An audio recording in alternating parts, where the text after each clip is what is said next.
Welcome everybody to Eye of the Serpent Tarot for another pick a card reading. Today's pick a card reading, we're looking at what do people secretly admire about you but won't tell you, and why. So we'll be looking at the sort of qualities that people admire and possibly envy in you. It sort of depends. They could be not telling you about them because they have a crush and they're feeling a bit shy. It could be because they're envious. It could be because you're an inspiration to them, but also maybe someone that they may eventually want to compete with in some way. We're going to look at both those sides of it. We're going to look at what are the sort of really strong qualities that people tend to put you on a pedestal about or really admire in you, but we're also going to look at why are they being, these particular admirations being hidden from you, and why, and we'll look at who might be in your life who are most likely to be hiding admiration from you, more in terms of personal characteristics, so that if it resonates, you may know certain people that secretly admire something in you but are unlikely to say it to you. So hopefully it'll be a bit of fun, and take from it what resonates, leave the rest, particularly in things like this where we talk about potential people around you, because it's important not to sort of live into this sort of thing. But equally it can be fun, or it can be a confirmation if it's something that you thought. In terms of choosing your deck, I am going to be using different tarot decks for each reading. And what I've done is I've taken the moon card out of each of the decks for the reading, because I think the moon is a really good way of describing something that's a bit hidden, something that's a bit mysterious, something that could be a secret crush, a secret envy, a secret competition, and so forth. So for pile number 1, we have the Cute and Creepy Tarot.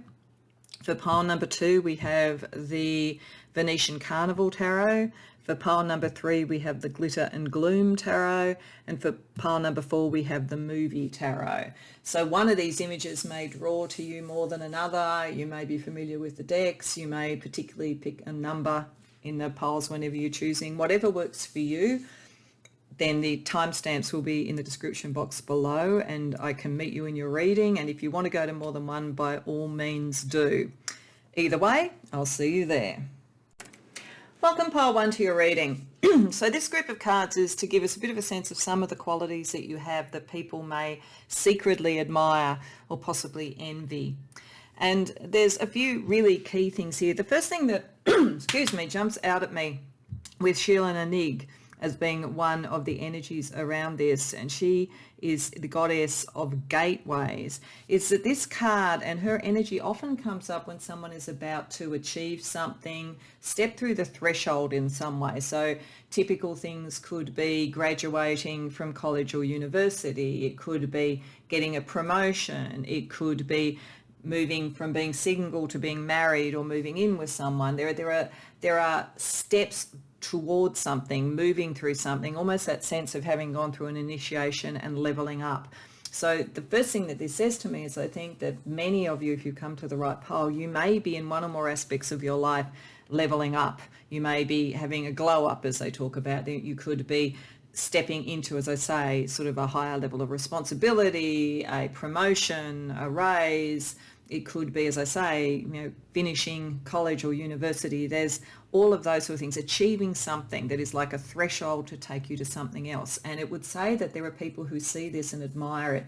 It may be that this attracts some envy, or it may be that people think that it's so obvious that you're going through this that they don't need to speak the admiration. We will get more into this a bit later with the tarot about why people may not speak the admiration, but it could become, particularly if there's some sort of ritual around it. So that's why I'm thinking graduation, marriage, those sort of things where the ritual almost speaks for itself. There's a possibility that people who've come to this reading, there's something going on there where people aren't likely to come and sort of pat you on the back, but they think that you know that they admire that in you.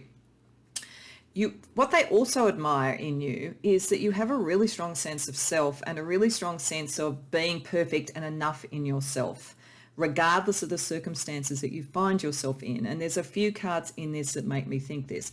Firstly, with the god Nuada, this is a story or a mythology of a god that was stepping into or potentially stepping into rulership, but couldn't because he had lost his hand in battle. And in the particular culture he was in, you had to be perfect to be able to take on a position of rulership.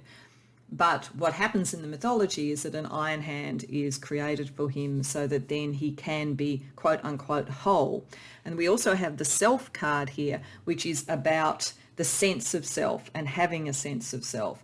So this suggests to me, plus also having Diana, Princess of Wales, as a sort of icon energy here, somebody who is perfect and strong in themselves, even if there are aspects of you that don't fit the criteria that you might be expected to fit in some way, whether it's, you know, the criteria in a workplace or within a social level or group or something like that. People admire that you are still your own person and able to fashion that and able to draw attention to yourself for that. So if you think about Diana, Princess of Wales, she became an absolute icon. And we'll also get to part of that as well there. An absolute icon, even though she was in an incredibly traditional, incredibly restrictive sort of environment when she married into royalty. And yet she still managed to rise above that and be herself and be authentic. Even though she dealt with her own demons and she dealt with her own sense of sort of self identity and anxiety sometimes because of the environment that she was in, she's incredibly strong. So I think that there's something about you that is a little bit different to the norm. It might be the way you look, it might be the way you talk, it might be how you do your work, but it's very, very authentically you. And in doing it, you become perfect anyway. You become, people see that you rise above what might seem to be different, to be at that next level. And these things may be connected. It may be that you were on some levels unlikely on paper to be the person who gets the next promotion, and yet there is something about you, something that is different, something that is authentic, that has brought about those opportunities. And you have this sense of self that is not requiring the approbation and approval of others. You can stand in your own strength, just as Diana did. So there's a very strong sense of self. And I think it's possible that some people feel that you know, how can they speak admiration to you around that? It's almost like you wouldn't hear it because you're so confident in yourself you don't need to hear it. And the interesting thing is we all do need to hear that sometimes. But sometimes you can be so strong that people look up to you so much that they don't necessarily know how to speak admiration to you. They get a bit starstruck, which I think might happen a bit with you. You also, I think, are known and admired to come very much from the heart. You know, you live for love in a way. You know, you are a very strong romantic. You really want the enjoyment of life and to be full and complete in life. You're not stuffy. You may, in fact, be in an environment where you have to be a bit stuffy and a bit proper for some reason, a bit like Diana did. But you aren't. You are a sensualist. And you are freedom-oriented and very philosophical. With Sagittarius here, you may be Sagittarius or have Sagittarius strongly in your chart, but if not, Sagittarius is all about freedom. It's about philosophy. It's very expansive. It's a fire sign, so it's warm and it's charismatic and it's dynamic. A lot of travel. You may be admired for having a very sort of like, you know, traveled a lot or being very widely read, so very sort of much traveling in the mind. You could be very philosophical and people may really admire that. You could also have very strong sort of spiritual principles that you follow, but very much you're about learning and about seeing the world and so forth, and people admire that. So you're a combination of being yourself and rising above anything that might have been an issue for you. Loving love, loving others, all of that sort of thing. Being ready to step into sort of more power, more authority, more recognition. But it's the beginning of a long journey. I think that people see that there is a lot is going to come in your life. And if you are older, there's still a lot to come. There's still a trajectory of some period of time where you're going to expand, grow more, and become more and more true to who you are. So whether or not you feel it inside, you come across as very confident, very open in the way that you love, very caring, very expansive, and just at the beginning of sort of great things. Okay, so let's use the tarot and let's look at this a little bit more. So firstly, I want to have a look at why are some of these admirations, this feeling of admiration for you hidden from you? What's going on? either in terms of how your personality comes across or the circumstances that it's in, whatever tarot wants to tell us about why you might not hear this from other people, even though they actually feel it about you.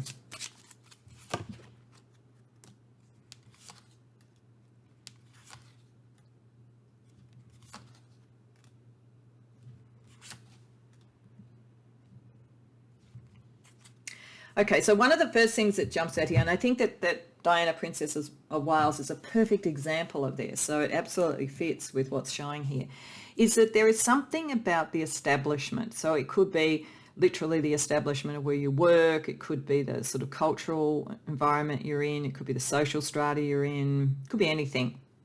It could even be family issues. But there's something about that where there is a recognition that you don't fully fit in with the 10 of Pentacles reversed and with the 3 of Pentacles reversed. There's a sense of you stand on your own 2 feet, you stand separate, you don't rely on anyone, and you may, just as Diana was, be a symbol of what it is to be different but nevertheless also perfect for something. And I think that there may be a sense with some people around you that if they openly side with you or say they admire you, they may be bringing themselves into some form of censure or issue from others around. This may or may not be true, but I just feel that they may feel that it just, again, Diana is such a good example of this. I am sure that there were people that were around her in the sort of social strata around the royals that probably saw and sympathised with her, but may have felt that they couldn't really speak it out loud. Or they may admire it, but grudgingly. They may, in fact, be more of that establishment, more of, one should be a particular way. And that's kind of what they've bought into. That's what they've thought merit is or value is. But there's a grudging sort of admiration for the fact that you rise above that anyway. So it's either that they feel afraid of standing out against the grain in the way that you do, they don't feel as strong, or they may, as I say, kind of be a bit conservative, be a bit this is the way and so forth, and sort of admire that you don't do that but not fully understand it, and so they're not going to tell you, well, that's really good. They may also think that you're too freedom loving around that sort of thing. If they are more about stability and so forth, they may see you as someone who, if they align themselves too much with it and admire that or follow that they will lose some of the security in their life. They also don't want to have an argument for some reason. These people around you don't want to have an argument. I think there may be a feeling that if they express their admiration, you might have some expectation that they will follow you. So I think that's not something they necessarily want to do. These people are very, very attuned to the judgments of others and make most of their decisions by how things appear. This is why we've got the perfection, the self, and the Diana, Princess of Wales, I think, here. And they do admire that you don't care, that you will be yourself, but they're not sure they can follow that pathway. So it's not really envy, and it is admiration, but it does feel like they don't fully understand you. They don't fully understand how it's working. Like, how is it that works? It's almost like, here's 3 colours that come together that shouldn't mix, but somehow you make them mix. Like, what is that? That's the sort of feeling that's coming off this. Now, if there is someone who has an admiration for you, and there could be with the sensuality there and with the sort of sense of love around Diana, if there's someone who has a crush, then they're very sensitive about how you might judge them. They may not think they're as glamorous as you, because I think there probably is a bit of glamour around you because you are different but still seem to be able to rise above things. They feel more unfinished, if that's the case, and not really able to make the first move. Okay, so let's have a look at what is really talking about here. What is hidden? What is the engine room of what is hidden? So we can see how much of this is around love and how much of it is around sort of career or status, because I think there's a little bit of both, but let's see what Spirit really wants to talk about. What is really hidden here?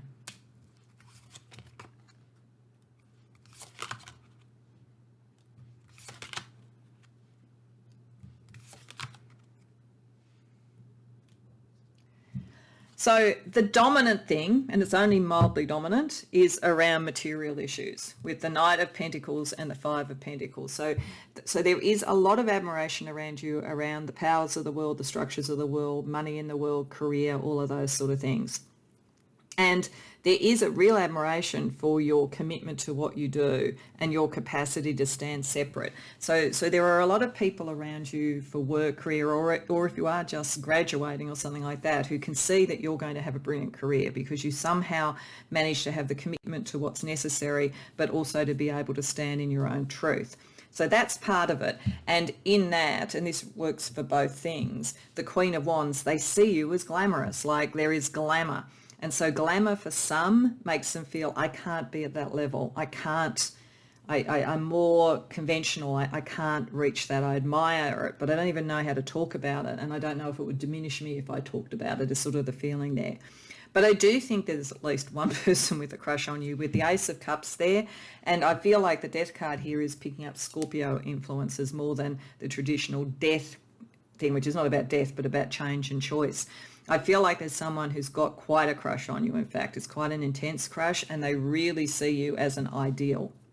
They see you as perfect, regardless of the fact that I think you feel you don't quite fit in. It's almost what's quirky or different about you that is drawing this person. So, and it may draw more than one. You may, I mean, Diana, Princess of Wales, was iconic and drew so much love towards her and had so much love that she wanted to give. So that there is a potential of more than one. But I feel like that's even more hidden. Like what I'm feeling at the moment is sort of like it's almost on the outskirts. What you tend to see and tend to intuit is that people do admire what is different about you in the material world, but you may sometimes feel frustrated that they don't express that. It's sort of like, well, can't you be recognised for that? And I guess the message is you are being, but people don't even know the language to use in a way. And then hidden within this is someone who has a very powerful crush on you, a very powerful crush. And you don't have to be female being queen. It's just the queen energy is about someone who's self-actualized. And I think this person feels like they're so almost immature in their self-esteem compared to you. And they just feel it very, very intensely. So it's worth being aware of that. And we will now move into looking at some aspects of who might be these people. So I will think when I'm looking at that, both about who might be around the career and also the energies that might be around someone who has a secret crush on you. So firstly, we're going to look at some astrology energy. So if you know the charts or the astrology energy of the people concerned or who you think might be falling into these categories, then this may be a confirmation. But if not, I'm just going to talk about the energy that they give off. So what I'm going to do here, because I do think that there's some around career, study, and there's some around love, crush, and so forth. I might pull a couple of cards for each, and then we'll see what energy we get. So firstly, because this is on the outside of it, and quite a bit of it, I think, because there's something going on in your life that's drawing this in. Let's draw a couple of cards around career, those who may admire you around career, study, material gain. South Node and 11th house. Okay, so this is very much saying that this person, that you probably feel, or these people, but I think there's probably a particular person coming through with this, that you may have had a karmic connection before, or there's a very deeply rooted in your past. So it could be even a childhood friend, childhood sweetheart, could even be a sibling with the South Node, but there's a sense of it being rooted in the past. Less likely though to be a sibling, because with the 11th house it's more like friendships. This feels like there is a childhood friend or a school friend or something like that who really sees you as having the keys to the kingdom and having cracked the code in a way, and they haven't. And so there's a little bit of envy around it, but I think it's more admiration and just not knowing how to still be your friend. Like, are you still going to be their friend? So certainly if you know who this is and you want to be their friend, then I think you just need to sort of reach out to them, because it's just an insecurity, I think. Okay, let's pull a couple of cards around who I think might have a crush on you. Air and Neptune. Okay, so this person may be an air sign, so Gemini, Libra, or Aquarius, or come across like air. So they will be very, very much in their head, very sort of quick, very much around sort of thoughts and so forth. And that kind of fits because I think they hide the emotions because they do feel deeply with Neptune. They're very, very, very idealistic, but I think that they probably cover it up with wit and banter. In fact, I think you'd be likely to be able to work out who this was because they are likely to be very light and witty and kind of make light of what they feel because they feel very intensely and they are very, very idealistic. I think they also feel a psychic connection with you, and you may feel it too. So if there's sort of someone around you who doesn't necessarily show their heart, but they keep turning up in your dreams, for instance, or something, that may be a clue that this is the person, and underneath there is this really strong energy, but they're not going to be the ones to show their hand. They are quite in awe of you, pile one. Okay, so let's do a similar thing with two other decks, just for some other characteristics about these people. So, and it may be about more than one person too, so bear that in mind. So around people who may have this sort of feeling of admiration around who you are in the world. It's interesting, air. There might be a bit of connection between the two here. Air and teal. Yes, actually there's likely to be by the looks of things. And then here, Oceana and Rabbit. Okay, so the reason I say there's likely to be a bit, so it may well be that this person who has a crush also has the admiration, or is one of the ones who has admiration around your career, and they may be someone who's been a friend for a very long period of time. You may have absolutely no idea, and they may have had a crush about you for a very long period of time, if that's the case. But certainly over here more generally around people who could be around you who admire what you're doing in the world, there is the air sort of energy, the sort of air sign, but there's also sort of potentially lighter ash hair, light toned skin, pale eyes, a bit minimalist in what they do, quite likely to be a bit shy, very objective, and this might be why it's coming over here, because they're really trying to work out the keys to the kingdom. You know, they really want to know what it is that you've been able to do, what's your special sauce, so to speak. They are likely to be very supportive and trustworthy. I don't feel like this is an envious energy. I think it is really admiring you, but I think just they don't even know, or they may not even think you need to hear it. They might think it's self-evident. Over here, the person with the crush may have some connection to Oceania sort of countries like Australia, Samoa, New Zealand, Fiji, Guam, Vanuatu, Tonga. They don't have to. They might be interested in travelling there. They might have travelled there, anything like that. They may also either be born in the year of the rabbit and the years are there, or they might exhibit rabbit type of characteristics, which would make them very kind, sensitive, artistic, romantic. And that makes a lot of sense. But they are timid and there is this shyness. So I do think one of the people, there's a crossover here. I think what this is telling us is that there is someone from your social circle for a very long period of time that has a crush on you. It's also possible with the South Node that because of your life and your career, you've moved a bit away from them, but they're still holding a torch with the South Node there. Okay, let's pull two more cards from another deck to see what that tells us. Faithful and Cardamancy, okay. Adolescence and children. Wow, okay. So,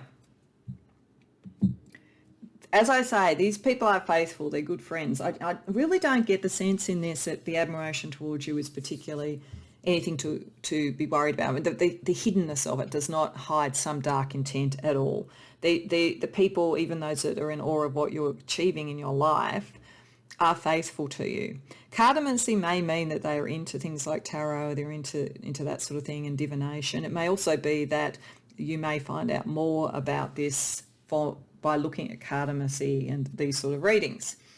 Over here, like I do think, this is all saying, I think this is someone you've known probably since you were quite young, maybe into adolescence, and to some degree they're still a little bit stuck in the emotional pattern from adolescence. I think they probably admired the hell out of you then, and you might think that's bizarre because you give off the feeling of someone who has risen above feeling that you were very different and didn't fit in, and now you're almost setting your own style and your own way of doing things. But I think they've always felt this way about you, maybe since adolescence or since you were children. There are also people maybe who have children around them or who work with children or adolescents or something like that. Or as I say, it may be just that there's almost something like when they're with you, they kind of almost become childlike or adolescent. Their degree of admiration sort of takes them to that. And if you're wondering why they don't express it, adolescents in particular, when they fall in love, your first love, it's so intense that they don't tend to talk about it, and they keep hoping the other person will talk about it. So I think there's that sort of energy around it for you. Okay, so if this is what's happening, if you have this sort of admiration but it's not spoken, I'm going to just look at some things that might be worth doing or thinking about from your perspective. So firstly, you're going to pull a couple of cards from the Heart Code Oracles around relationships in general, just some advice or some other energy to be aware of in relationships around you. So we have authentic, searching. Okay, so I think what this is saying when picking up these energies of the people around you, you are absolutely doing on one level precisely what you need to do, because you are meant to be authentic. It's part of who you are. It's part of what makes these people admire you. But it may be that you're giving the impression to these people that you're searching for other people, something more. And that may not be what you're doing.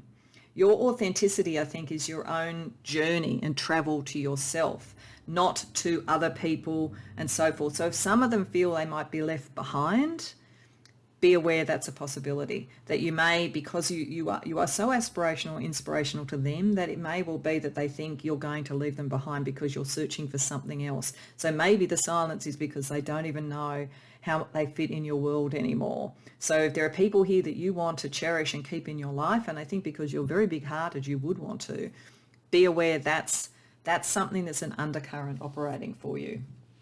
Okay, let's look at some affirmations to bear in mind.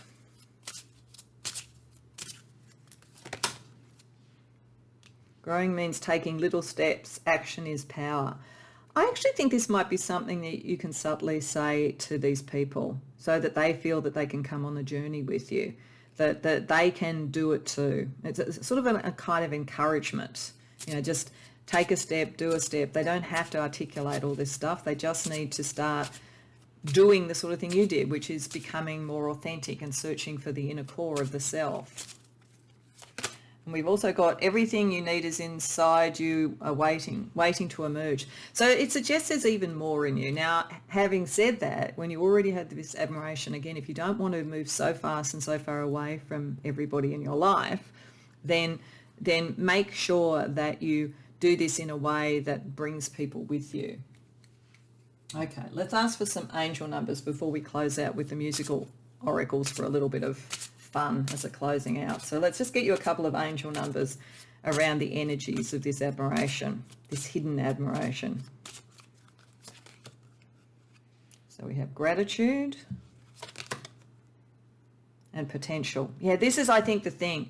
I think somehow you need to be able to show these people, because I really do think that for most of you with this, even if you don't return the crush, and you may not, I think you care about these people and you don't want to lose them, but you also want to follow your path. Part of it is to be grateful for the support that they have. You have the angel 8888. You are being reminded to show appreciation for the beauty and power in your talents and abilities. So be grateful for what you have, and maybe then show the potential in others. Angel 2020. Your angels are helping you to see your true potential. I think they're also helping you to uncover the potential of others. Your work has just begun. You are here to make a difference. And I think part of the difference is to be an icon that people can follow, not one that they put on a pedestal and they step separate to. Okay. So speaking of icons, we're going to finish off with a music oracle card. So these can be funny sometimes they're not that deep, other times they are really spot on. So take from it what works for you and disregard the rest. Oh wow, you got Freddie Mercury, one of my idols, I have to say. So Freddie was all about being himself. So yeah, and being different and taking what was different about himself and making it its own thing. So I think it's a very good energy for you. His advice is a dramatic life is better than being dramatic about life. So yeah, live the myth, don't sort of fall into it. Extravagance is the wicked stepmother of invention. So that's interesting. Maybe this is also part of the gratitude and bringing people with you. And there's nothing more precious than frivolity. So have a bit of fun. And maybe that's the thing, like have a bit of fun, have a bit of drama, bring people with you, invite them to the party is almost the feeling about it. Freddie Mercury was always at a party. So maybe that's the energy, like include people as much as you can, because I just don't feel that you want to lose these people, but I think that they may feel they have to sort of step back from your life. So I hope that this resonates for you, Pile 1. I hope it's helpful. I hope you enjoyed the reading. If so, please like the video and subscribe. And if you have any comments, I'd love to hear about them in the comments. Otherwise, I hope to see you in future readings. Welcome, Pile 2, to your reading. So these first cards are to give a bit of a sense of some of the things that people may secretly admire about you but not tell you. We'll then be looking with the tarot around why it may be that you're not being told these sort of admirations, and also more specifically the type of admiration that we're talking about, and the type of sort of motives behind it and so forth. First and foremost, you're a natural born entertainer, you're a natural born communicator. People think you're funny, they think you're brilliant with your words, they think you're charismatic, they think you're dramatic.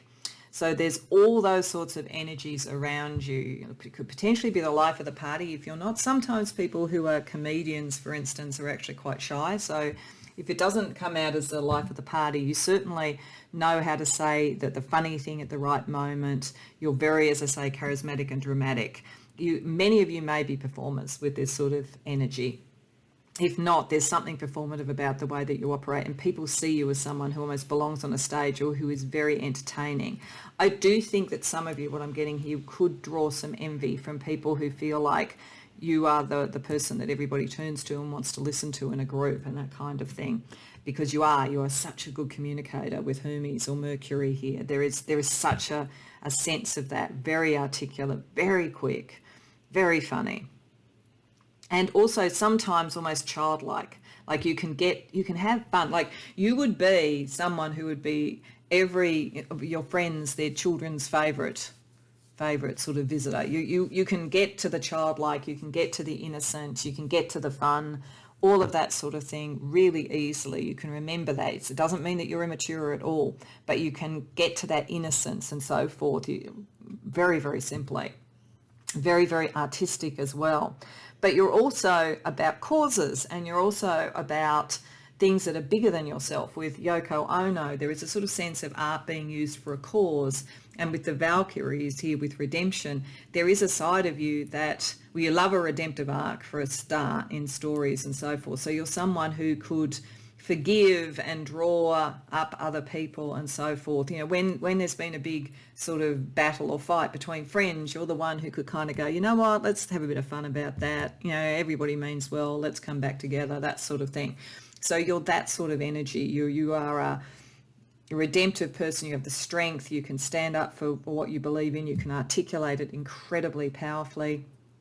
And you can, make intense connections with people, even if, with Yoko Ono as an example there, even if others are jealous of it. And I do think that you do draw jealousy. I mean, Yoko Ono drew jealousy. I mean, she's the person that, the archetypal person that they talk about broke up the Beatles, where, that was probably not a fair thing to say.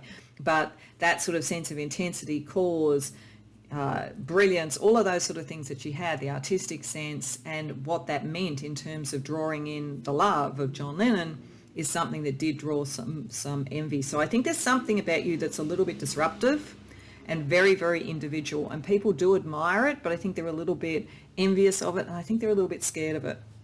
It's both those sort of things. But on the other hand, it's sort of like if they tried to sort of say, well, you're all this, you could kind of turn it on a dime and just make a joke about it and have fun. And I think one of the reasons you don't hear about this stuff is that people aren't sure whether or not they could ever win an argument with you. I think they probably feel that they couldn't. And so as a result, they tend to stay quiet, and they admire your ability, but I think they also envy it to some extent. Okay, so let's have a look at what, with the tarot, we're going to have a little bit more of a look about why does the admiration stay silent? What's going on? That these sort of things that people see in you, you're not necessarily having said to you. Or at least not by some people. Maybe you hear it from some, but this reading is about those who hold these forms of admiration without speaking them to you.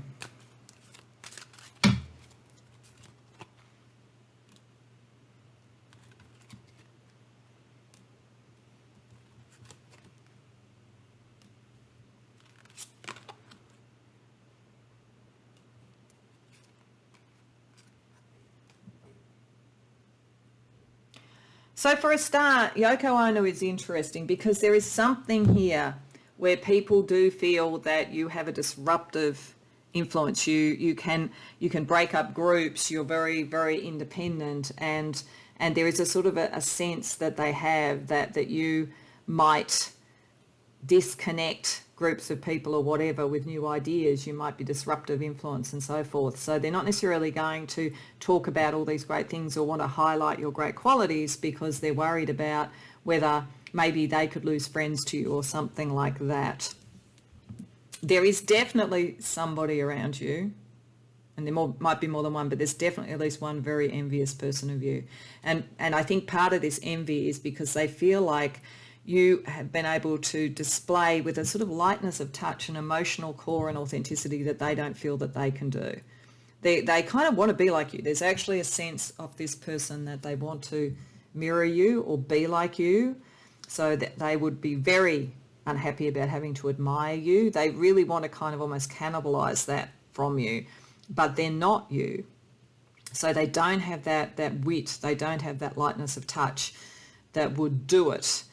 But you may, and I think it's coming up, that you may be aware of this person, but because you are so into redemption, you may think that this is resolvable, and it may or may not be. I think you do need to be aware that they find you very disconcerting, and they're likely to pick apart the structure and the learning and the skill that you have. They're likely to try and present, instead of talking about the admiration they have, they're likely to say you're disruptive, you're all kind of fiery energy, but there's not the sort of follow through, that your skills are too young. They're likely to actually critique coming out of envy, and it's a sort of it's a backhand compliment, as you would say, because it's kind of, they do it because they know that you're actually better at being what they want to be than they are, but it's there. And what they don't want to see is you finding the collaboration that you could have naturally, and you will find that. Like, there are going to be people who admire you for all of this, who just want to collaborate with you, and the way that you will know that they admire you is that they do want to collaborate. So there's that side of it as well too. So some will just sort of come in, and the way, they won't necessarily say, wow, you're the funniest person on earth, or gosh, I love the way that you stand up for your truth, or whatever it might be. They're more likely to just say, I reckon you've got skills and I've got skills, and together, we've got even more. That's kind of an energy that you'll get. But they're more like a peer, and they probably are the sort of people who don't need to be flattered, and so they don't flatter. So that's part of it as well too. But there's definitely someone who feels you've been too lucky, you've been too sort of admired. Like, there's a real resentment there, I have to say. So it will be interesting when we look at the characteristics to see who that is. I think we'll try and look at the characteristics of the sort of people who'd be genuine collaborators, who admire you and want that. But we'll also have a look at this energy. We're also going to ask now, sort of, what is the nature of the thing? Is it primarily around things like career, personal brand, creativity, or is it love, or is it some combination of all of these things that they may admire but not speak about?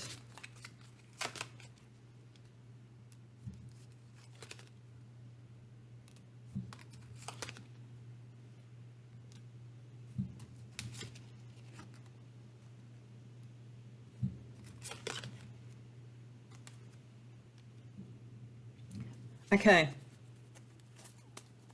So I think ultimately the people who want to collaborate with you, even if they don't voice these things, will be wanting to collaborate because they admire, and that's the way you will know. I just think there's a lot in this reading about this sort of envious energy.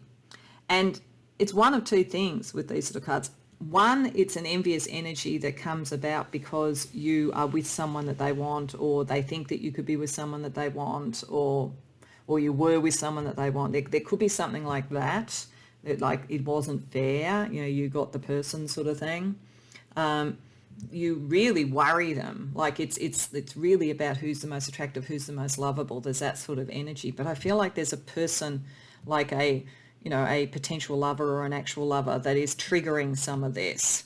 So it's really interesting because, like Yoko Ono with John Lennon, it's like there's something like that. There's a resentment. Oh, you're tearing us all apart because of this relationship, or something like that. And they're quite obsessive about it. So that's one way of reading it. The other is that it is someone that you're actually in a relationship with. It's the other way of reading it, that you're in a relationship with someone who's actually competitive with you and who wants to control you and kind of dim your light to some degree and make you question yourself. So they would not be telling you they admired you because they're trying to bring you down a level so that they can control you. So it could be either, and it will depend upon who's come to this reading. Either way, the idea is to sort of dim your light if that's the case. So I'm sorry to say that I feel like with the exception of, there are people who will want to collaborate with you, so we will look at that. But there's somebody, I think it's only one person, which is the good news, I guess, but there's somebody whose sort of twisted admiration of you is jealousy and competitive and so forth. And it really is it somebody who's after someone that they think you have or could have or whatever, or is it someone that you're actually involved in? So you will probably have a better sense of that. But to try and get to that, the next part of the reading is to look at some characteristics of these people. So I'm going to look at characteristics over here for this energy, and then I'm also going to over here look at the admiration that could be sort of collaboration, sort of in your career, in your creativity, that kind of thing, or the more genuine friendship admiration. So firstly, around this person, third house, Virgo, okay, and then around the more positive energy, South Node, 8th house. Okay, so interestingly, just over here, I'm just going to say quickly, there may be someone who wants to collaborate with you and admires the hell out of you that was a past relationship. And it's not a bad relationship, but it's probably better as a friendship and a collaboration than as a relationship. That's one way of reading the 8th house. The other thing is that it may be a connection from your past where the collaboration brings resources, because the 8th house has other people's resources. That, or there's a scorpionic energy to the relationship. They may have their South Node in Scorpio if you know their chart, or they may come across as very scorpionic. Over here for this person, they may have Virgo in the 3rd house. They may be Virgo, they may have Virgo strongly. They are, like you, all about communication. They're just not as good as you. Though they wouldn't be above trying to undermine your sense of self. But they're not as good as you. But, you know, and it may be that you have met through a career where you're both involved in communication and presentation in some way. But they're heavier energy. You're light. They're very heavy and very structured. It's one of the reasons why they can't be you. But they kind of pick at it. They want to sort of look at what's the structure of how you do this. They want to try and understand it in a way. Okay, let's get some other attributes on each side of this.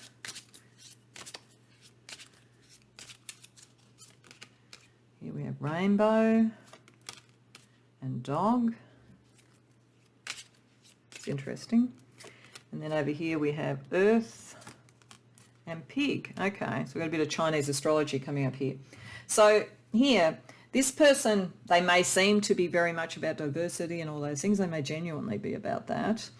They may seem very hopeful, colourful, proud, very different and all that kind of thing. And you seem different. So again, this could be part of the competition.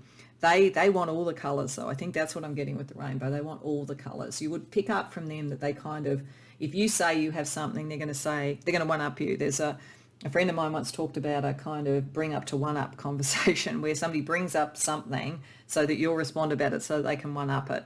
They're that kind of person. They, however, may come across like a good friend or, you know, a good partner or something. So they could be manipulative. With the dog energy, if they're not actually born in the year of the dog, you'll know potentially if that's the case. They will seem to be very helpful, honest, trustworthy and so forth, but they can be pessimistic, anxious and timid. So I think what this is saying is that even if they're doing, you know, the kind of darker sort of stuff, they don't actually mean harm, but they are just very, very insecure and they want to be you. It's more kind of admiration that becomes cannibalism in a way, like not literally cannibalism, but kind of, or vampirism, energy vampirism.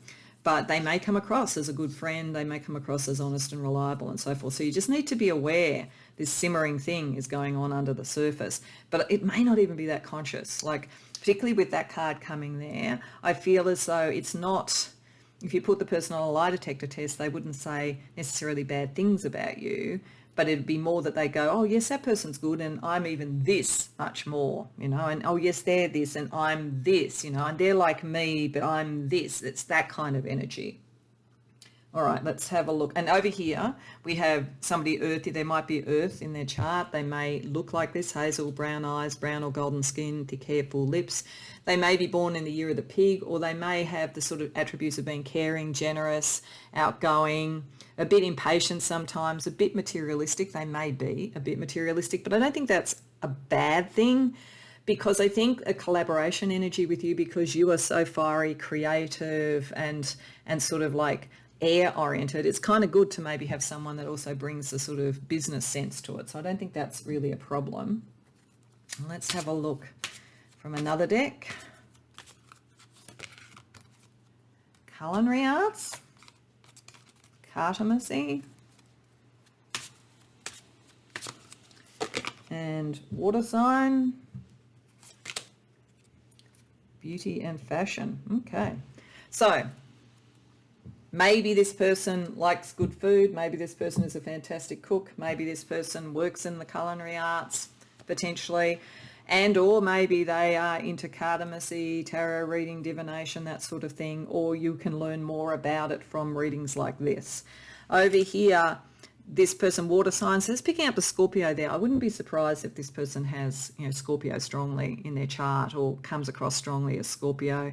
And beauty and fashion may mean that's something that you work in, certainly, or as I say, that kind of performative side of things that seems to be part of your energy. They may work in that. It might be a marriage between beauty and fashion and maybe some sort of performance art or something that they put on the table. Okay. So that's meant to sort of help you identify if that resonates. If it doesn't, you probably have a good idea who the people are in any case. Now let's have a look at some advice about what to do. So firstly, around relationships.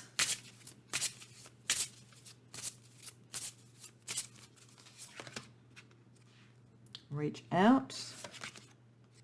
Consequences. Okay. I think that's talking about that energy, and that's talking about this energy. I think that you will have an opportunity to reach out, because this person, remember, this reading is about people who admire but won't actually say they admire.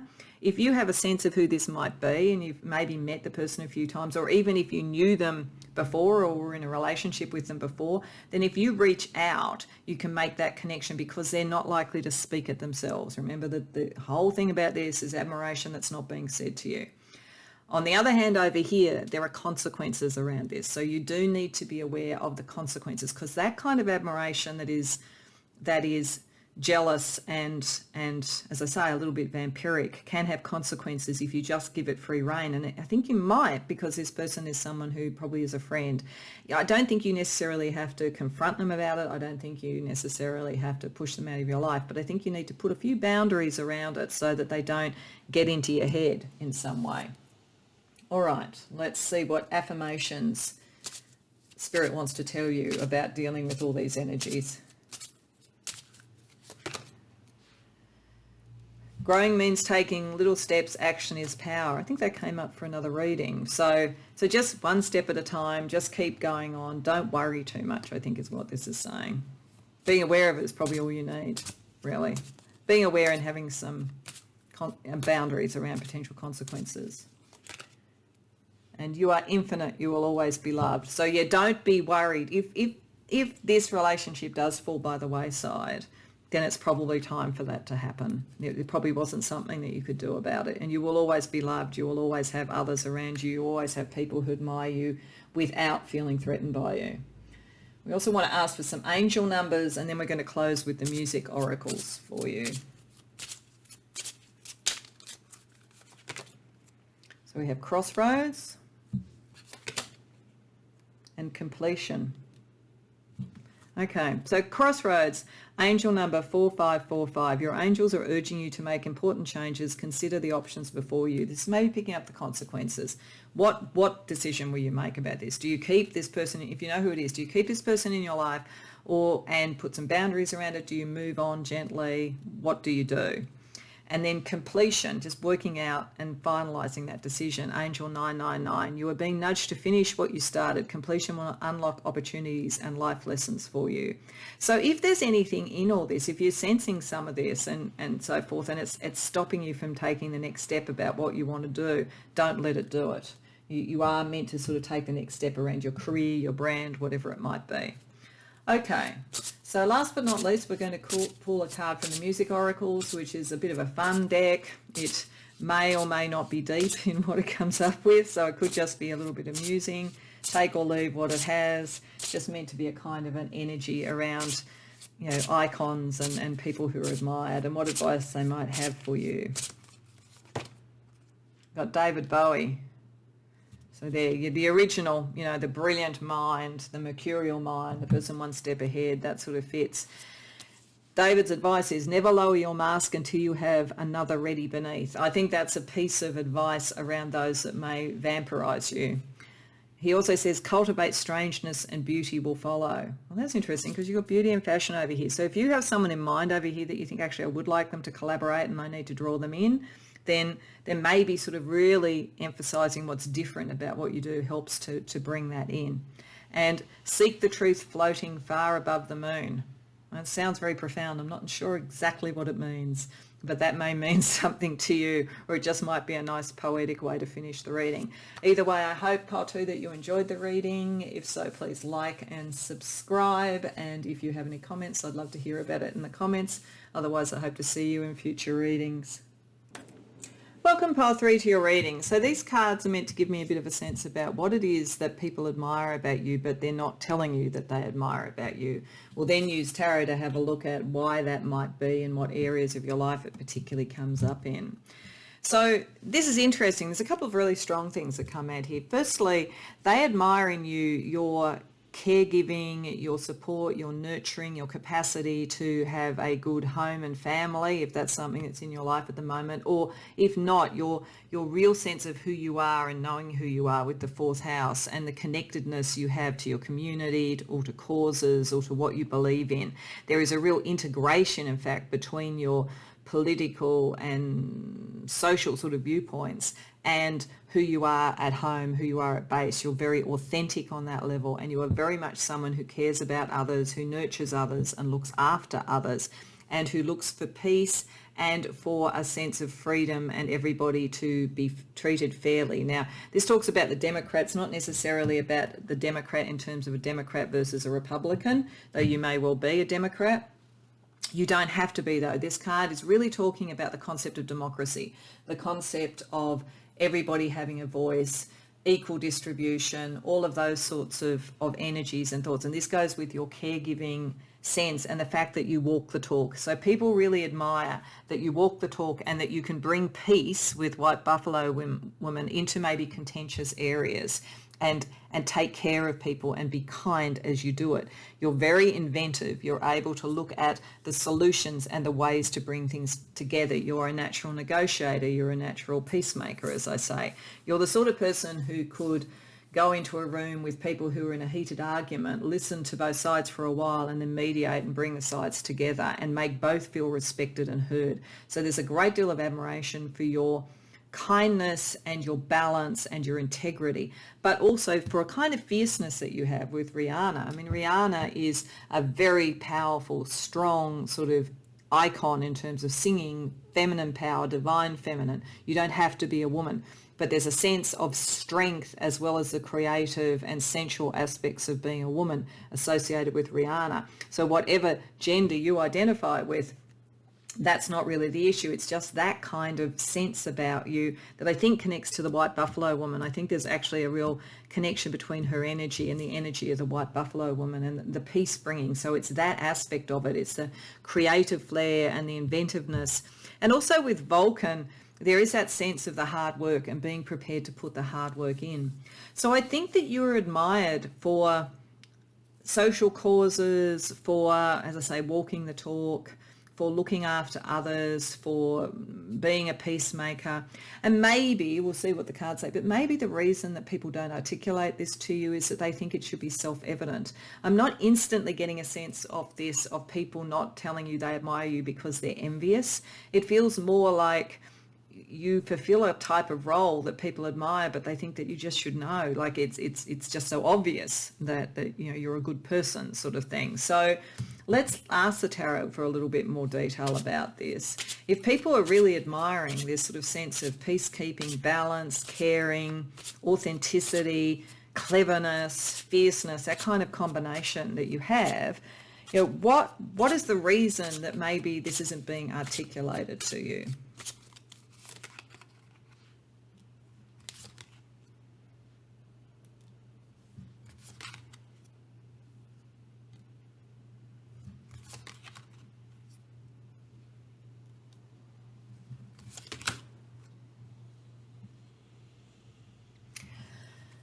So we will get to whether or not some of this might be about love and a crush, but I think we've got a little bit of an indication in at least one case that could be the case with Two of Water there. I'm very strongly getting from that a sense that there's at least one person who's got quite a crush on you and may not, they really admire all these things about you, but they're not really sure how to say it to you. In fact, I think they get a bit emotionally overwhelmed when they're around you with the Ten of Water reversed.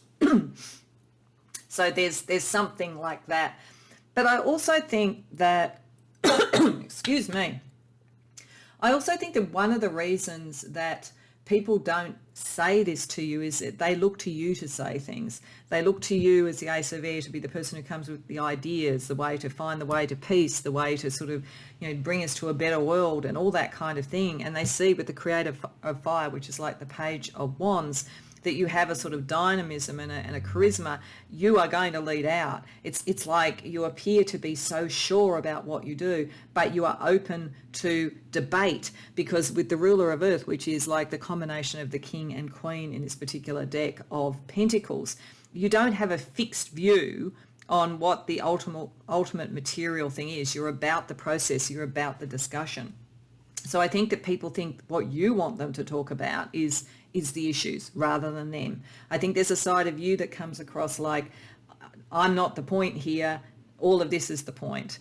And that's probably very true. It's part of what's authentic about you. But on the other hand, everybody does need some approbation sometimes. But I think that what happens is that people look to you for ideas, they look to you for leadership, they look to you to give all the options and all that sort of thing, but they don't necessarily think that then that you would even want to hear the praise. Like there's something that almost seems of you to be almost above that in a way. And then, as I say, I think there's someone over here too who gets completely tongue-tied around you. You may know who this is, because I think it's pretty strong. So let's have a look with the cards about this, like how much of it is around somebody having a crush and how much is it something else as well. So let's get the sort of balance of where this admiration is coming from that you're not having said to you.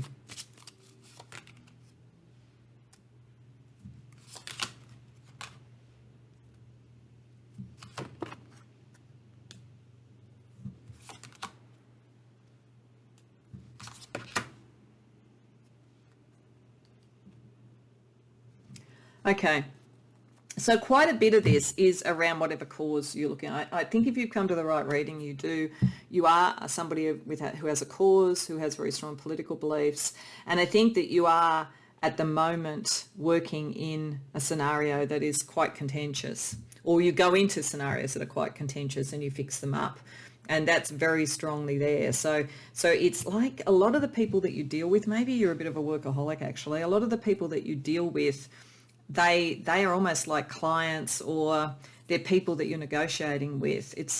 You may find sometimes you feel a bit alone. That this doesn't mean that you'll be friendless or anything, but I think that maybe you spend so much time on this that you don't have a lot of time for just enjoying yourself with people. You're always in the midst of whatever the next battle is.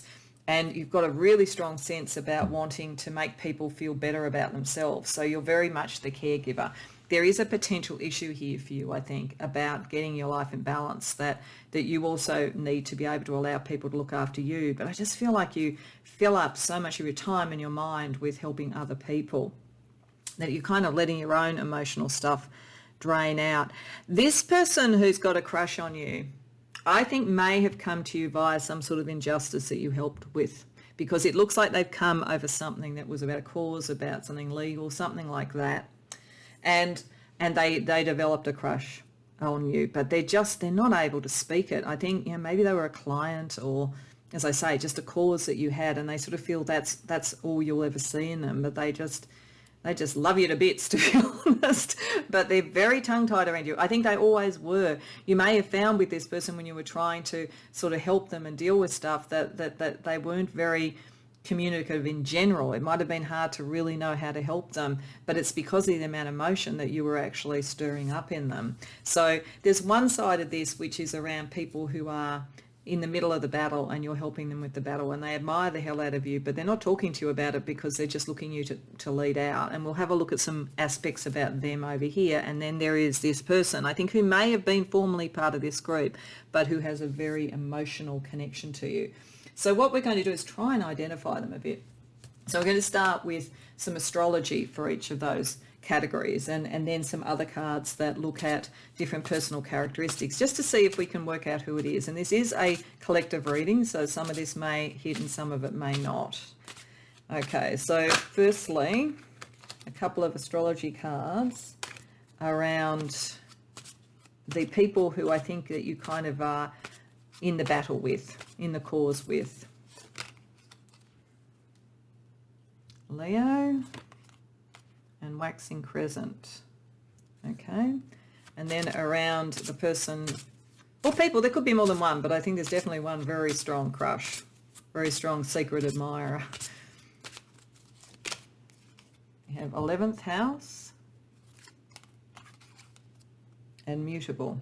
Okay, so over here around the people that you're in a cause with, who really admire you but are not necessarily talking about it, they actually have a lot of pride, and this might be one of the reasons why they're not talking about it. They're with Leo, they like to be the king, they like to be number one and all that sort of thing. They're very loyal. Leo's a lovely sign. I'm not meaning to in any sense say anything else about Leo than that, but they have a lot of pride, and they have a sort of sense of natural leadership.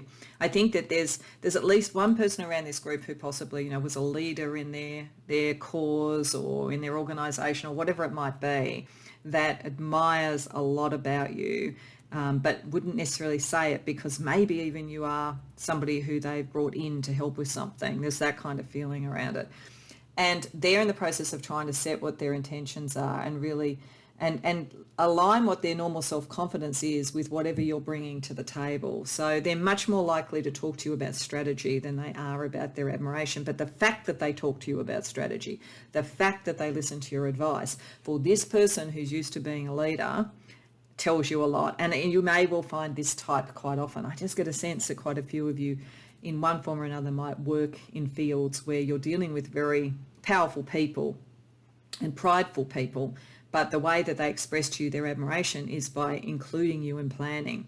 Over here, in terms of the person who has a crush, I think they're in your friendship circle, and I think they might be worried that they're in the friend zone, and they may be, I don't know. You will know better if you know who this person is. So, but they definitely have come through friendship. So it is at least telling us something. I thought maybe they might have been a client, but this is more likely to have been somebody in your friend circle. But I do still think that something unjust happened to them, and possibly you helped them with that, and that sort of triggered the crush. With mutable signs, they could be Gemini, Virgo, Sagittarius or Pisces, or have that strongly in their chart. Otherwise, that kind of says that they are very open to influence. You probably would influence them quite well if you needed to. They're flexible, they're tolerant, they're adaptable, but I think they're a bit worried about just being in the friend zone. Okay, let's use another couple of oracles for some more information.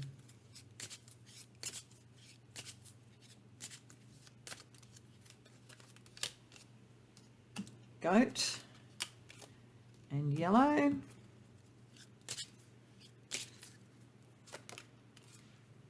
Cancer and teal. Okay, so this person may be born in or some of these people, if it's more than one, may be born in the year of the goat, or they may have characteristics of that. It can be goat or sheep in Chinese astrology. The characteristics are things like being easygoing, empathic, creative, cheerful, Can be a bit lazy sometimes, and the lazy lion could be there. But they're very self-actualized. They're very confident. They could be blonde potentially, and largely are cheerful and so forth, because I think they are self-actualized. So that's part of the reason that they can, have those sort of personal characteristics if they're not born in the year of the goat. But as I say, they show their admiration by including you. Over here, this person may have Cancer strongly in their chart, so that's another sort of sign compared to the mutable ones. They're very caring, generous. They could be a bit poetic. They probably write poetry to you. You may never see it, but they probably do. They are shy, however, but supportive, trustworthy. This person would never want to hurt you. This person would never do you wrong, but whether they'll ever tell you how they feel is another matter. Okay, let's get one more set of cards to see some more personal characteristics. Self-employed, politics. Yeah, I think many of you, there's something, you're doing a lot around a cause, around the political or social sort of areas of life. This person, procrastinator. Earth sign. Okay, so they're kind of maybe a combination of water and earth. The earth sign would sort of suggest that ultimately they do want sort of stability and so forth and security.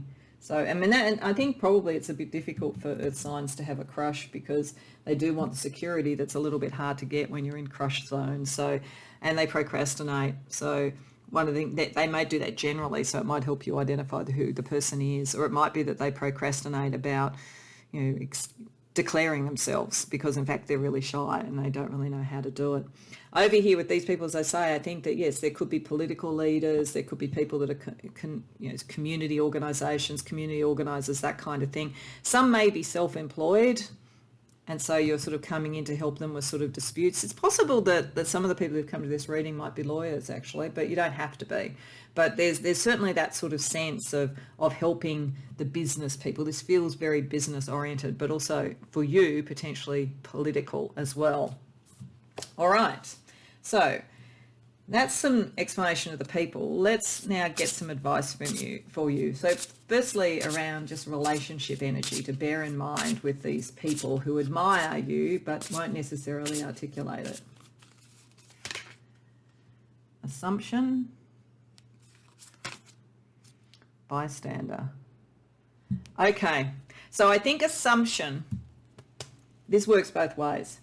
I think that this is that you may assume a role that makes it almost hard for people to sort of articulate that to you. But I also think that people assume, because of the role that you do, that you don't need praise, that you just get on with it and so forth. I think this is connecting here. I think this person with a crush feels like a bystander in your life. They see this wonderful, amazing person who's out there sort of resolving issues and walking the talk and bringing balance and peace and inventiveness to the world and to whatever you touch. And they feel like they just kind of sit back and watch it, that they're kind of like a sort of non-specific player in your movie, so to speak. So just be aware they feel a bit like that, I think. Let's look at some affirmation energy to help you. What Spirit might want to say to you. So taking steps in any direction is better than standing still. So if you are feeling underappreciated, you're not actually not appreciated, but it might be that you need to be a little bit clearer about the fact that you don't just want to be part of the game, but you want somebody to actually say, hey, that's great. It's like asking for a review, on your business or something, so that you can sort of help your brand. So it may be just a small step to get people to move out of their assumption. And if you actually like this person over here, when you work this out and you think, I think I know who this is and I actually like them too, maybe just taking some steps in their direction will help, because they're not that likely to do it. They're too in awe of you, pile 3. Okay, and we have the answer is no, because there's something better for you. So there must be something potentially around this that you're thinking about in terms of maybe the next career step, or even whether it's worth sort of pushing for the admiration to be articulated. So you'll know better which stage that could be at and which side of the fence that's at. So I guess it could be saying, if you sort of think, oh, isn't this wonderful, this person over here has a crush and they're kind of attractive, it might be still that it's not quite the right person for you potentially, but you'll know better than I will about that because this is a collective reading. Let's get you a couple of angel numbers. So we have resolution. Well, that's who you are. You resolve things. And truth. Yeah, that's who you are. So I think it's your angel saying that you're on the right path. Keep doing what you're doing. Resolution is angel number 1919. And it's your angels are preparing you for certain cycles to end. Trust that divine's plan is for your highest good. So you're moving into new causes, stepping up, whatever it might be. And truth, 6464, your angels are guiding you on the path to self-discovery. Keep searching and you will find clarity in the answers you seek. So I think this is a reminder that people admire you because they think you have all the answers, but you are actually seeking some yourself. And if you do feel a bit disconnected sometimes and like you're always the caregiver, maybe you need to reach out a bit, taking a little step, to show that you also require some input and some support as well.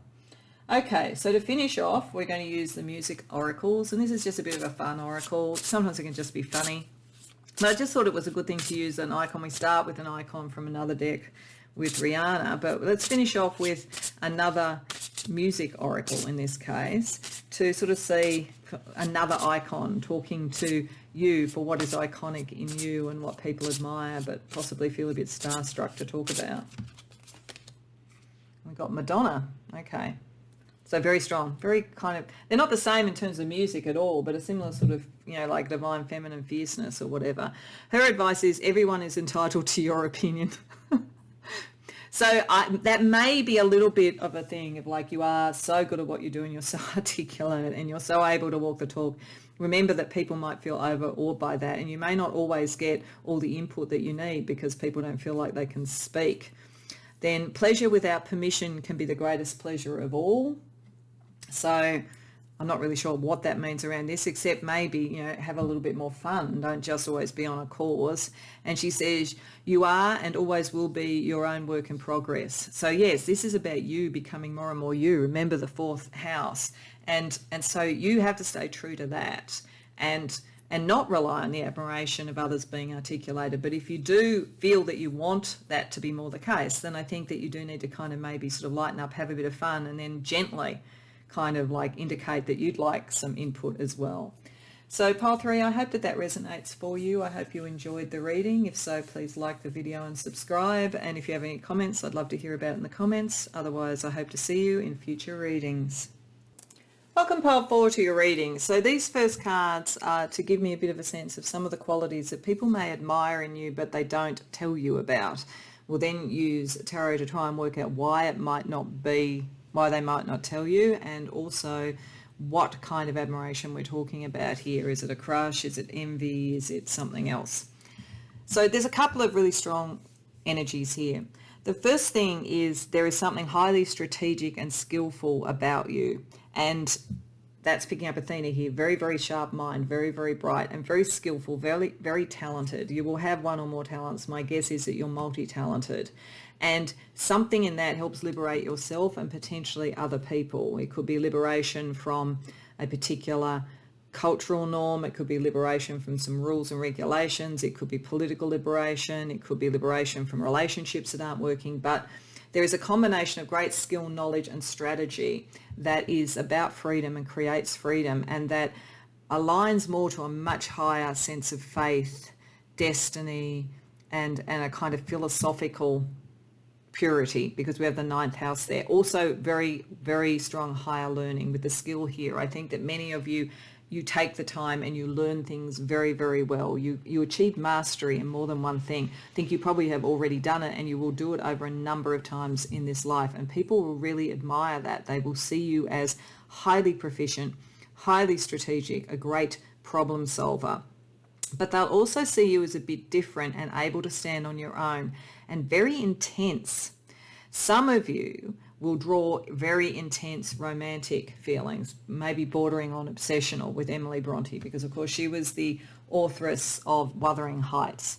And so there is sort of something wild and deep about you that people sense, even though it's almost like you have the skill and the strategy of a master chess player or a prima ballerina or something. But on the other hand, there is an intensity that you have and a sense that you are just a little bit different, a little bit outside of the norm. You, in fact, don't like very conventional scenarios. You know, you are likely to find the sort of classic workplace or the classic nuclear family and things like that a little bit stifling. Or if you do go into them, you would find some way to strategically liberate some of yourself so that you can be really able to also honor this very deep beating heart that you have. When you love completely.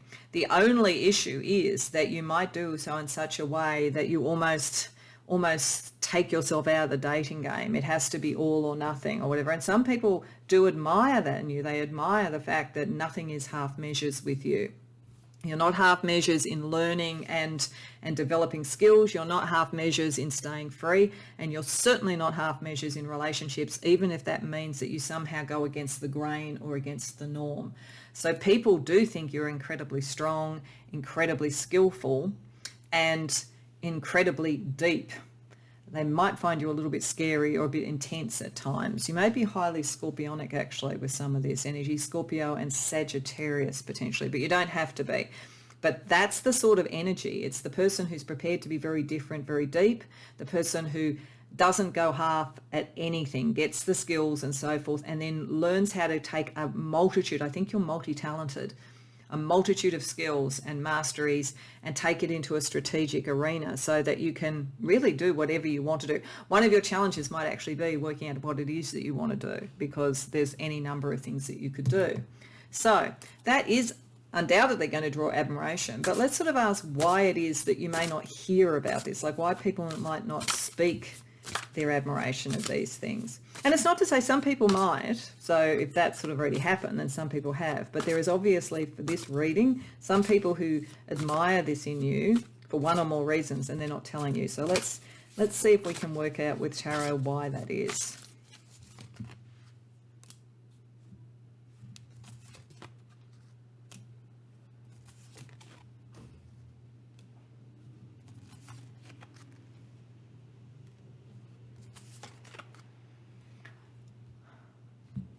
So I do think that a lot of this is in some sort of creative field. I think there's something very creative about what you do.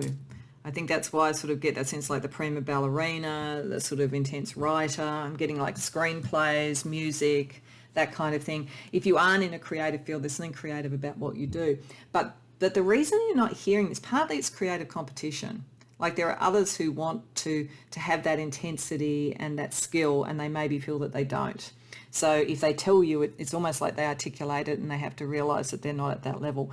Or potentially for some that are not as envious, they just might really admire you and feel like you're so far above them. How can they be anything other than a student of you? They can't sort of speak their admiration. So in fact, you may find that you have admiration via fans, people who want to emulate you, people who want to learn from you. And instead of telling you, it's the fact that they look to you as an inspiration that might give the game away on that level. And that's not, so there's a bit of jealousy, but there's also just genuine admiration that the person feels that they show it by emulation. They talk about copying being the sincerest form of flattery. So there's a little bit of that kind of energy potentially around you. You are just so intense though. I think it's very interesting we have Emily Bronte, even though there's huge amounts of skill and so forth and huge amounts of freedom, energy and so forth. The reality about it is that you wear your heart on your sleeve in a way, and you're so emotionally intense and so mysterious. There's a kind of a glamour and power around you. People think you have an idea or an understanding that they just don't have, that they feel that they can't reach your pitch. So I think that there's a sort of sense of, this feels a lot like kind of fans, I have to say. It feels a lot like people who admire what you do and your intensity, but they're not even sure how to speak the language of it. I don't think they even feel they have the language of it. Like in all the other readings, it sort of felt like there was almost two camps, but this feels like this is a fairly typical response to you. You're just so good at what you do and you're so intense with what you do. Maybe some people feel that they can't talk to you about it because you're so intensely focused on what you do. It's also possible that for some, if some of this is romantic, and we will be looking into whether it is in a minute, if somebody has got a crush on you, they may feel you're already taken emotionally. That's a possibility. But let's see, much as Kathy and Heathcliff were when Emily Bronte's Wuthering Heights. So let's ask, what kind of nature of this, whether it's love, whether it's career, that kind of thing. Like where is this energy coming from?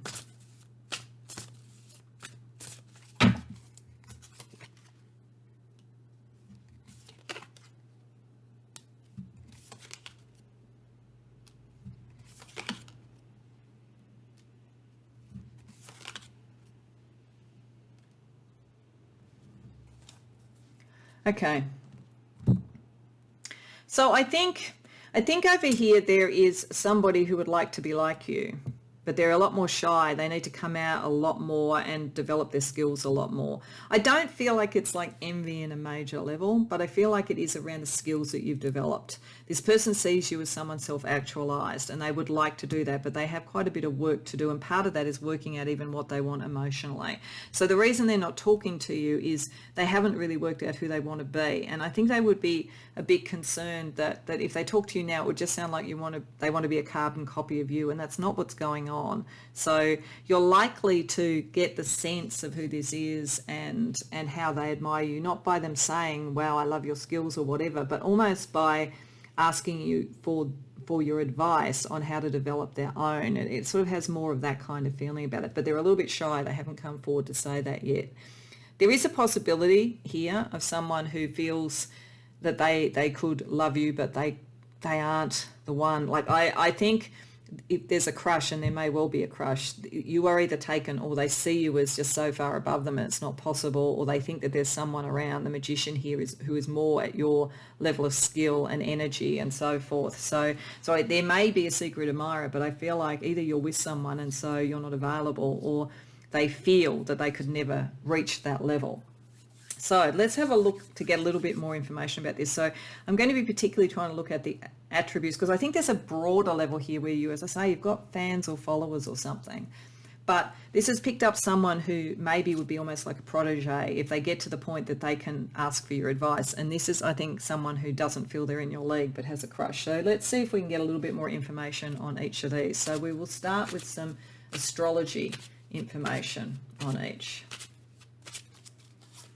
So for the potential protege, you have Uranus and the first house. And for the maybe kind of shy crush, we've got Cancer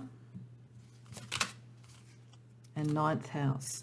Okay, so they're just jumping here, because one of the things they admire in you, one of the things that draws admiration is your sort of great learning, your sort of great philosophical sort of beliefs, the sort of intensity of your faith. There is something that is very similar with them. It may literally be that both of you follow the same sort of spiritual path, for instance. That might be how you've met. Or you might have studied the same thing or something like that. There's something about ninth house around that. And with Cancer, they're very protective, very emotional, very protective. That's why you won't see it. They would never come forward. This is somebody who could feel deeply, but unless you made the first move, it's not going to happen. So if you aren't with someone and you feel like there's someone around this is someone you could be interested in, you're going to have to make the first move. This is a little bit similar across a few of these readings. So someone might be coming to more than one reading, or it just might be that's the energy generally around crushes when we're talking about admiration. With the person who I think admires you but would be more likely to show up by asking your advice than just saying, oh, you're so wonderful, you do this and that and the other. They don't want to appear like a fan. They want to appear like someone that you would take seriously. There's something quite brilliant about them, and I think that in fact it'll be good. I think that when they do get to that point of doing that, you're going to be a brilliant person for them, because of that skill and ingenuity and strategy is going to really align well, and you're going to help them become more of who they are, because they don't want to be a carbon copy of you. This is part of the reason why they're not coming forward. They're not speaking their admiration. They want to learn from you, but they don't necessarily want to be you, and I think that's really healthy. That's really good energy. Okay, so let's get some more characteristics from a couple of other decks for you. We've got Libra and Gemini, very air-oriented. And then over here, we've got Monkey and Dragon. Isn't that funny? We've got 2 Western astrology and 2 Chinese astrology coming up here. So Western astrology, as I say, two air signs. So they're likely to have air signs strongly in their chart. They may have Uranus in an air sign if you know their chart. Libra, they're attentive, they're likely to be attractive, very charming and so forth. And they are really, in a sense, even though the Queen of Wands is a fire sign, that sort of charm and attractiveness, I think they have it, but it's a bit more understated than the Queen of Wands sometimes is, which might be why it's coming up as a reversed Queen of Wands. Gemini, they're likely to be witty and entertaining, persuasive, very good communicators. You will actually admire that in them, I think. I think you will like their way that they can communicate. I think this may be one of the differences, which is not to say that you can't communicate well. You obviously can. You're highly skilled, but I feel like their skill base is going to be in a slightly different space to you. It's almost like they could be someone who eventually becomes your PR person because they're so good at that side of things and you have the skill, or they could be your manager or something like that. It's interesting. I think it'll be an interesting relationship as it builds. Over here, the person may be born in one of those 2 sets of years if you know their age. The sort of personality characteristics, it's a combination of monkey and dragon. So dragons are outspoken, energetic, generous, intelligent, egocentric, impatient. I think it's a little bit of a submerged thing. They may be like that with most people. This might be one of the things that makes it a bit strange. You might think that you sort of get this vibe, this person might be like that. And this is picking up the magician energy. And they may have the potential to be that. But I think around you, they get tongue-tied. This is why it's sort of might be a little bit sort of hard to sort of like completely connect because it seems like they're one way with everybody else than with you. And then monkey energy, entertaining, intelligent, optimistic, sociable. Yeah, the thing that's confusing about this person who has a crush is that they appear to be very confident and they appear to be very fun-loving and so forth and to have a lot of people around them. But you just completely floor them. They don't really know what to do. So, okay, let's get another couple of cards to see what else we can see. Self-employed, introvert, okay.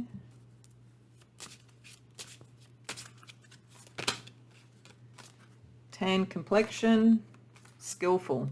Okay, so over here, this person who's very, very articulate, very, very good with words and all that sort of stuff is nevertheless introverted. Introvert doesn't mean shy. It means they take energy from within themselves and they need time out. So part of the way you might know them is that they are not for sort of the big parties and the big sort of events and so forth. They're much more around one-on-one sort of interactions and they need time out. And they are likely to potentially be self-employed. They may be someone, maybe they come to you for coaching or something. There's something where I think they learn from you and that's how they express their admiration and that's also how you help them become more who they are and more confident in who they are. This person over here may have a tan complexion. They're skillful as well. This is why I think you probably met through some form of study or some form of skill acquisition or something. Yeah, if it's not kind of study or, learning ballet or something like that, it might be that, it's taekwondo or there's just something where there's a skill element involved and they are skillful. This is the thing. They're very, very confusing in a way because they are, in many ways, they are very close to you, but they don't think they are. They see you as so much above that, or they think that there's competition. There's the third party around who they think that you're more drawn to, which may or may not be true. And, you don't have to be with them, but this is the energy that they're giving off. Okay, so given those sort of admirers around you, let's have a look at some advice from Spirit about how to work with this sort of energy. So firstly, a couple of cards just around relationship energy. So we have surprise and listen. Okay. I think you would be surprised to know that these particular people are feeling this way. I think you wouldn't be surprised that you had followers and admirers because you're too skillful. That would be kind of part of who it is. But it may be that these two people, to know that they really admired you so strongly, might surprise you. But this is saying, listen, there are different ways that you can hear it. I don't think either of them are going to come up to you and say, wow, you're the most skillful, amazing person ever. They're much more likely to show it in other ways. this one by not being able to speak, and this one by asking for your help. Okay, let's look at some affirmations for you to help you deal with that energy and that surprise.